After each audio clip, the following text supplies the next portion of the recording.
We are at Bay 8. So for those of you na or renting yung Big Sky, no, na router, no, instruction na dito, take a photo or video of the device. So I'm doing it now.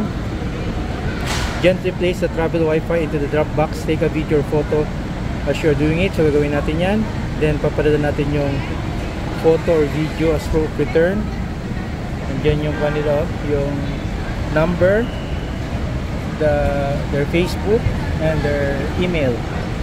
Our team will acknowledge the return within 24 hours. Okay.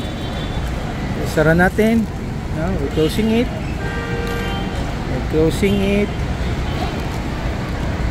Okay. We're closing it. We're closing it. Ay.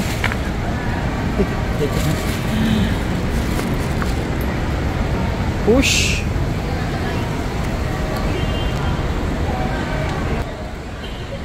Push. Now I'm returning the video inside.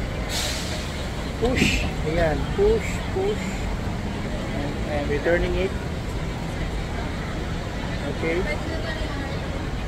Okay, sa loob. Huh? So, that's it.